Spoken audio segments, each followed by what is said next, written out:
Hi everybody. Hey, it's summertime. And what does that mean?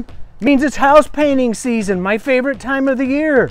So today I've got some house painting safety tips and some handy do's and don'ts so we can keep you safe on your next project. Stay tuned.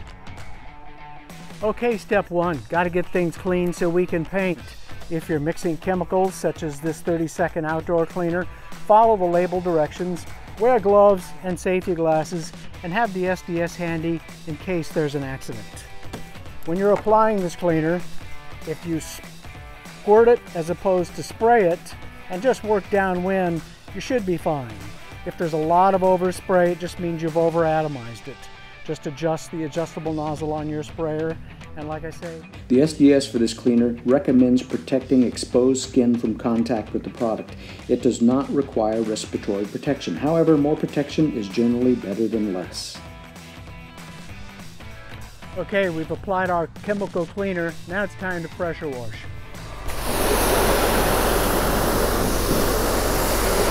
Pressure washers have one thing in common. They operate at high pressure. They're extremely dangerous. If the wand or the gun is pointed in the wrong direction at another person, you could cause serious injury in that. You, of course, read the owner's manual, understand how to run the machine, look at the safety precautions, and if you're inexperienced, just take your time, ramp up to it, and do a little bit of experimentation before you get right into your project. Hearing protection is a must if you're using a gasoline machine. We would always wear safety glasses or eye protection. Treat it like it was a gun. The business end of this is pretty dangerous. So various types of tips are used in pressure washing. This yellow tip has a fan pattern for general type cleaning. This red tip here is called a 0-degree tip. It comes out in a straight stream. In a minute I'm going to show you what that's capable of a little bit.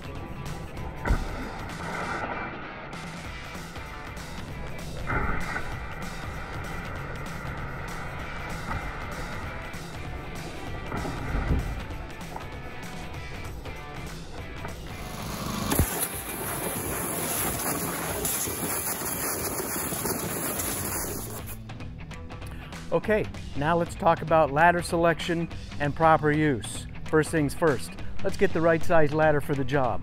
6, 8, or 4 foot. And also, let's confirm that it's the right duty rating. This one's 250 pounds. I'm 170 pounds. I think we're in pretty good shape.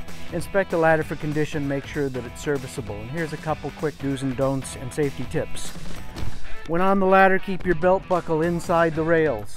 Don't lean excessively, that's the cause of most ladder accidents. Also, when descending, confirm you're on the lower step. I've seen many accidents where the ladder user has stepped off of this step thinking they were at the bottom. It's a really common problem. Not a step. Don't get any higher than this on the ladder or that on the 8 foot. Oh, and also do yourself and your family a favor. Don't try to climb the ladder with your hands full. It's just an accident waiting to happen. Just hoist what you need up with a rope or a bucket. Try to keep a hand free to hold on to the ladder while you're working. Okay, time to take a look at extension ladders. As always, we're going to confirm it's the correct duty rating for the job. We're going to inspect the ladder to make sure it's in serviceable condition. To keep the base from kicking out, in this case, I've screwed a 2x6 to the deck. In another case, you could use a strap to secure the ladder to the structure or something else. Or many times you can drive a stake into the ground if you're in the yard and use a strap to attach the ladder to that. Whatever it takes to keep the base from kicking out while you're on it. At the top of the ladder, I've used another strap and secured it to the gutters. Always remember the 4-to-1 rule. For every 4 feet in elevation, the base of the ladder should be at least 1 foot away from the structure.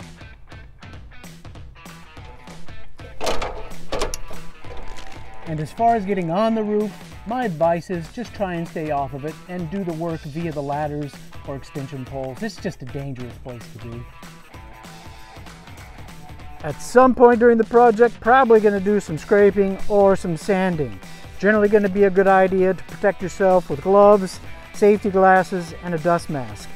If your house was built before 1978, it could have lead-based paint on it, which is a whole other topic. If that's the situation, I would get some training and some education on how to deal with that safely. Okay, let's run down the PPE. As we've said all along, safety glasses, just a must. Gloves, always a good idea. As far as respiratory protection goes, consult the SDS sheet for either the coating or the cleaner, and it will recommend respiratory protection.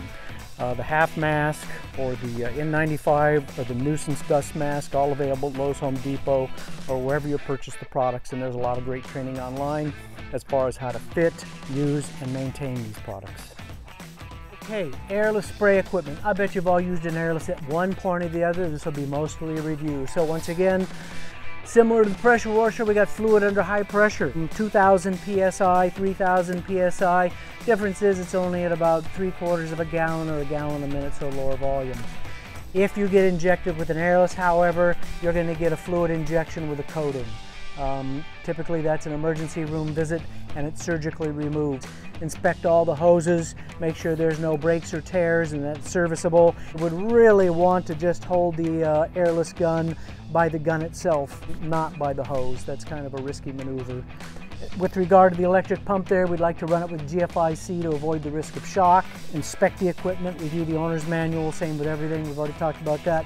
Definitely we want to be aware of the carbon monoxide hazard and not going to fuel it when it's running or hot. Other than that, we're going to keep an eye on the gear, and if we see a malfunction during the work process, we're going to stop and resolve that before we continue. So don't ever point this at something you don't intend to paint, and I'll bet you'll be just fine and have a successful project. So there's some safety tips and some basic do's and don'ts for your summer house painting project. What I want to leave you with is, if it doesn't feel safe, it probably isn't. Don't second guess your gut. Also, go Hawks!